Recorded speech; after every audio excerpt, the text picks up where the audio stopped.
Hello, అందరికీ జై భీమ్. ఉమ్మడి ప్రకాశం జిల్లా కనిగిరి నియోజకవర్గం గురించి కొన్ని విశేషాలు. ప్రస్తుతం కనిగిరి కూటమి ఎమ్మెల్యే అభ్యర్థిగా ఇటీవల 2024లో గెలిచినటువంటి వ్యక్తి ముక్కు ఉగ్ర నరసింహారెడ్డి గారు. ఈయన గతంలో కూడా కాంగ్రెస్ పార్టీలో ఎమ్మెల్యేగా పనిచేశారు. మధ్యలో కొంచెం గ్యాప్ ఇచ్చారు. ఇప్పుడు కూటమి తరఫున ఎమ్మెల్యేగా గెలవడం జరిగింది. సో ఈయన మీద కనిగిరి నియోజకవర్గంలోని ఒక మండలానికి చెందినటువంటి జడ్పీటీసీగా పనిచేసేటువంటి దద్దాల నారాయణ యాదవ్ గారికి, అంటే వైఎస్ఆర్సీపీ ఏం చేసిందంటే ఒక యాదవ్ సామాజిక వర్గానికి ఇక్కడ టికెట్ ఇవ్వడం జరిగిందనమాట. అంటే గతంలో కూడా 2019 నుంచి 2024 దాకా కూడా ఇక్కడ బుర్రా మధుసూదన్ యాదవ్ గారు ఇక్కడ వైఎస్ఆర్సీపీ తరఫున ఎమ్మెల్యేగా పనిచేశారనమాట. సో అలాగనే మళ్ళీ వైఎస్ఆర్సీపీ ఆయనకి స్థానచలనం చేస్తూ కొత్త వ్యక్తిని, మరో యాదవ్ని తీసుకొచ్చేసి దద్దాల నారాయణ యాదవ్ గారిని ఇక్కడ పెట్టడం జరిగింది. ఆయన ఆ కూటమి సునామీలో ఆయన దారుణంగా ఓటమి పాలయ్యారు. ప్రస్తుతం ఇప్పుడు అక్కడ ఎమ్మెల్యేగా ఉగ్ర నరసింహారెడ్డి గారు ఉన్నారన్నమాట. అయితే ఉగ్ర నరసింహారెడ్డి గారికి ఎలక్షన్కు ముందున్నటువంటి ఫ్యాన్ ఫాలోయింగ్ కానీ, ఎలక్షన్ క్యాంపెయిన్ జరిగే సమయంలో ఆయనకున్నటువంటి పవర్ కానీ, ఆయనకున్నటువంటి ఫ్యాన్స్, సోషల్ మీడియా కానీ, ఇవన్నీ కూడా చాలా ఎక్కువగా పనిచేసినాయని చెప్పుకోవచ్చు.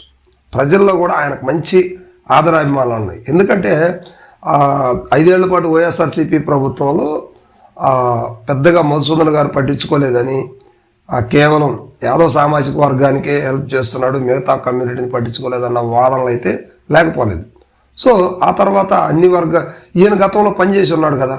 సో అందువల్ల ఏంటంటే ఈయనకి పట్టం కట్టాలి, ఈయన్ని గెలిపించుకోవాలనేది కొంత జనాల్లో అయితే ఉంది. సో అనుకున్న రీతిగా కనిగిరి నుంచి ముక్కు ఉగ్ర నరసింహారెడ్డి గారిని గెలిపించుకున్నారు. ప్రస్తుతం ఇప్పుడు ఆయన అక్కడ ఎమ్మెల్యేగా ఉన్నారు.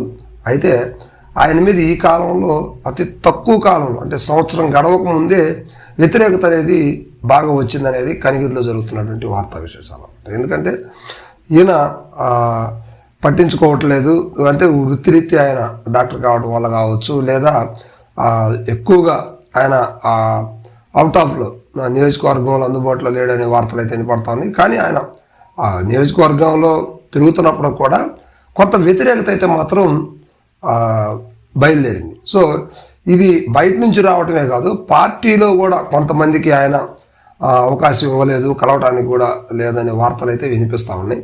సో దాన్ని బట్టి వ్యతిరేకత అయితే ఉందనేది కనిపిస్తుంది. దీన్ని వైఎస్ఆర్సీపీ క్యాష్ చేసుకునే విధంగా ప్లాన్ చేస్తుంది అనమాట.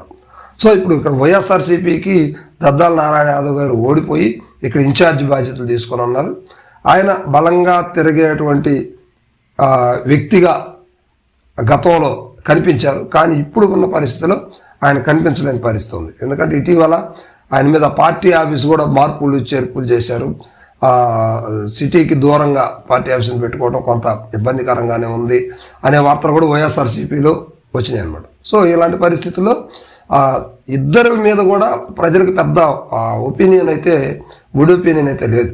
సో దీన్ని బట్టి నెక్స్ట్ ఎన్నికలకు సంబంధించి ఈ ఇరు పార్టీల నుంచి కూడా కొత్త అభ్యర్థులకు ఇచ్చే అవకాశాలు అయితే పుష్కలంగా కనిపిస్తున్నాయి. అయితే మొత్తం మీద ఇక్కడ ఉగ్ర నరసింహారెడ్డి గారు గెలుచున్నారు కనుక ఖచ్చితంగా నెక్స్ట్ టికెట్ అయిందనేది కూడా భావిస్తూ ఉన్నారు. అయితే ఇక్కడ కనిగిరిలో మాత్రం గతంలో పనిచేసినటువంటి వాళ్ళందరూ కూడా ప్రజలకు చాలా అందుబాటులో ఉంటూ చాలా దగ్గరగా, అంటే ఒక సొంత మనిషిలాగా ఉన్నటువంటి పరిస్థితులు అయితే గతంలో ఉన్నాయి. సో ఇప్పుడు ఆ పరిస్థితి లేదనేది కనిగిరి నియోజకవర్గ ప్రజల అభిప్రాయం అయితే తెలియజేస్తూ ఉన్నారు. సో మొత్తం మీద కూటమి ప్రభుత్వంలో ఉగ్ర నరసింహారెడ్డి గారి మీద కొంత వ్యతిరేకత అనేది మాత్రం బయలుదేరిందనేది తేటతెల్లమవుతుంది.